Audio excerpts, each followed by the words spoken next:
तो आज इस वीडियो में हम एक बहुत ही स्पेसिफिक क्वेश्चन का आंसर करने वाले हैं, जो ये है कि क्या सोनी A7S III या फिर सोनी FX3 जो कि 12 मेगापिक्सल का सेंसर आता है,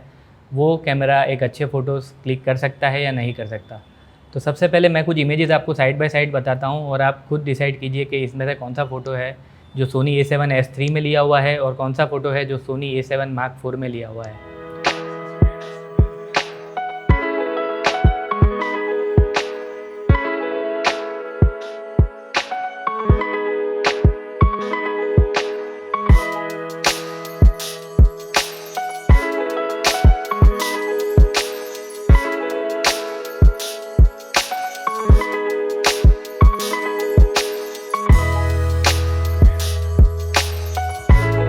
जो ए अल्फ़ाबेट वाले फ़ोटोज़ थे वो सारे सोनी A7 Mark IV में लिए हुए हैं, जो कि 33 मेगापिक्सल का कैमरा है। और जो बी अल्फ़ाबेट वाले सारे फ़ोटोज़ थे वो सोनी A7S III में लिए हुए हैं, जो कि एक 12 मेगापिक्सल का कैमरा है। कमेंट बॉक्स में ये ज़रूर बताना कि आपने कौन सा सिलेक्ट किया था और आपका आंसर जो था वो सही था या नहीं था। अब जनरली अगर आप फ़ोटोग्राफी के लिए कोई कैमरा यूज़ कर रहे हो तो मेरे हिसाब से आप 3 तरीके के जो काम है उसमें इन फ़ोटोज़ को यूज़ में ले सकते हो।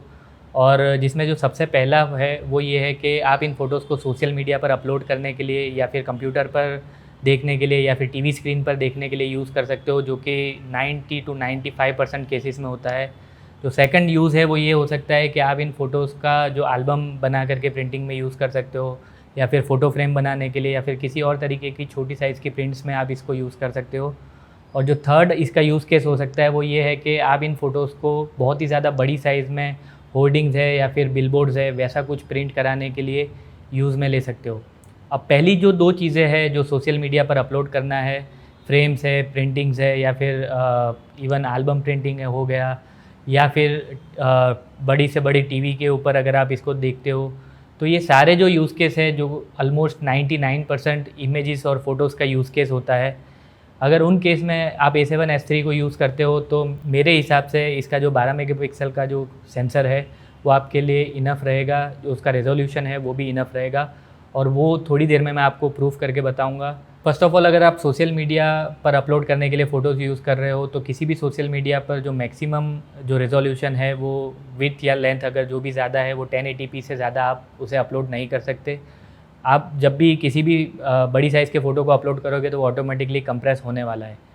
और सोनी A7S III में आपको जो मैक्सिमम साइज़ मिलेगी वो 4K की मिलेगी, जो कि 4 टाइम्स ज़्यादा है जो सोशल मीडिया का मैक्सिमम रिक्वायरमेंट है उसकी कंपैरिजन में। अब अगर मैं टीवी और कंप्यूटर्स की बात करूँ तो टीवी और कंप्यूटर्स में जनरली इंडियन मार्केट में 4K से ज़्यादा रिजोल्यूशन वाले टीवी या कंप्यूटर स्क्रीन्स बहुत ही कम देखने को मिलेंगे,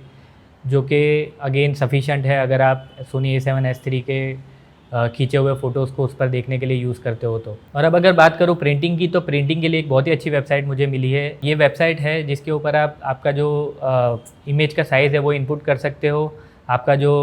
DPI है वो आप इनपुट कर सकते हो, और आपका जो प्रिंट का मैक्सिमम साइज़ है वो आपको इसमें पता चल सकता है। इवन आप इसमें अलग अलग वैल्यूज़ डाल करके आप एक्सपेरिमेंट भी कर सकते हो कि आपको कितनी साइज़ तक का आपका जो प्रिंट है वो कितने DPI में मिल सकता है।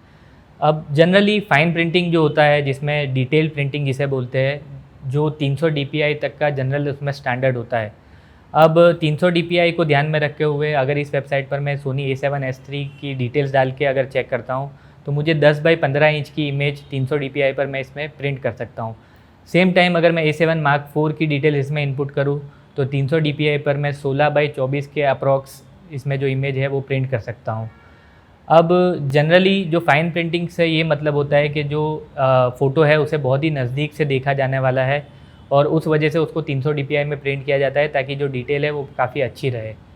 और जनरली फ्रेम्स और एल्बम में 300 DPI को यूज़ किया जाता है, लेकिन जो बिलबोर्ड यानी कि होर्डिंग वगैरह में जो DPI यूज़ होता है वो काफ़ी कम होता है। और उसका रीज़न ये है कि जो बिलबोर्ड्स और होर्डिंग्स है उन्हें हम काफ़ी दूर से देखने वाले हैं, इस वजह से बहुत ही ज़्यादा डेंस उसमें पिक्सल की ज़रूरत नहीं रहती प्रिंटिंग में। फॉर एग्ज़ाम्पल, अगर मैं 16 मीटर सिलेक्ट करता हूँ तो जो सजेस्टेड DPI है मुझे वो 3 पिक्सल का मिलता है, और अगर आप 200 मीटर सिलेक्ट करते हो तो जो सजेस्टेड DPI है वो आपको 1 पिक्सल पर इंच का मिलता है। मैं अगर मेरा रियल लाइफ एक्सपीरियंस शेयर करूँ, जिसमें सोनी A7III को हमने यूज़ किया था और उससे हमने 40 बाई 80 फीट की बहुत ही ज़्यादा बड़ी प्रिंट निकलवाई थी, और उसकी इतनी बड़ी होने के बावजूद वो जो प्रिंट थी वो देखने पर बहुत ही ज़्यादा क्लियर दिख रही थी। वही सारी डिटेल्स अगर मैं इसमें इनपुट करूँ तो आप देख सकते हो कि जो DPI है वो अप्रॉक्सीमेटली 7 से 8 DPI तक ही आता है।